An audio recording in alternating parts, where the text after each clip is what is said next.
Akan berlanjut dari Presiden Joko Widodo ke tangan Prabowo Subianto. Namun seperti sebelumnya, setiap pemimpin yang naik tahta tidak akan bisa luput dari janji-janji yang kelak akan ditagih selama masa pemerintahannya.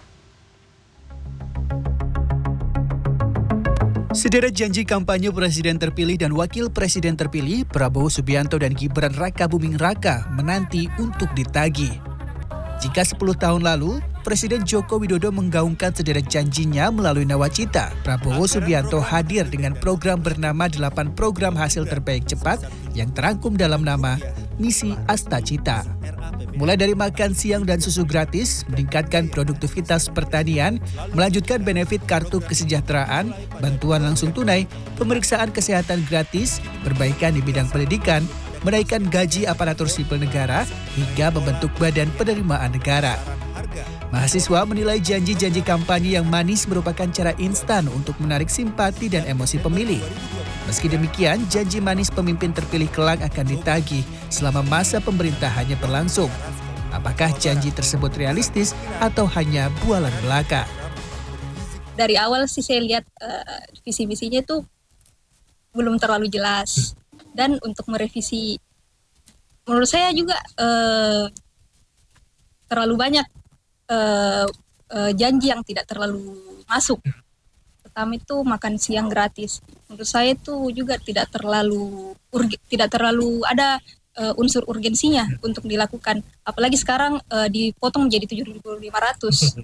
Menurut saya juga tidak 4 sehat 5 sempurna itu tidak masuk lah dalam budget seperti itu. Sangat concerning, apalagi mengenai pendidikan ya, yang baru-baru ini sangat membuat polemik di tengah masyarakat, bagaimana mahalnya pendidikan. Kemudian ya kita lihat rencana makan siang gratis itu yang awalnya 15.000 tiba-tiba turun. Ini apa sih sebenarnya yang terjadi, kok enggak jelas begini? Itu harapannya bisa betul-betul direalisasikan, apalagi kan ada beberapa isu-isu yang beredar, terutama yang saya baca di Twitter itu katanya mau diturunkan ya sampai 1/2-nya. Dari 15.000 sampai 7.000 itu agak lumayan tidak masuk akal karena mengingat bahan pokok saat ini tuh harganya mahal-mahal. Jadi kalau misalnya cuma 7.000 anggarannya untuk per porsi itu kan tidak masuk akal untuk membuat makanan yang sehat, terutama untuk anak-anak sekolah begitu. Publik sempat disuguhkan berbagai narasi realisasi janji kampanye yang mengalami perubahan, pengurangan sampai penyesuaian. Seperti halnya program makan siang gratis yang sempat ramai diberitakan hingga mengalami banyak perubahan. Meski demikian, janji-janji kampanye tetap harus direalisasikan dan ditunaikan. Tapi tentu ini kan bukan hanya sekedar makan siang gratis ya. Yang kita harapkan tentu pada akhirnya kita berharap Presiden terpilih itu kemudian betul-betul memastikan bahwa janji-janjinya dipenuhi. Kalaupun juga misalnya ada penyesuaian itu tidak jauh dari apa yang kemudian sudah pernah disampaikan. Karena tentu masyarakat sekali lagi, dan salah satu alasan masyarakat memilih karena janji itu. Jangan sampai kemudian nanti masyarakat beranggapan bahwa ketika pemilu kampanyenya menjanjikan sesuatu yang manis. Begitu selesai ternyata nggak bisa diwujudkan. Dan itu kan berarti dalam tanda petik kita harus bilang bahwa ketika berkampanye kemarin betul-betul tidak menyatakan apa yang sebenarnya.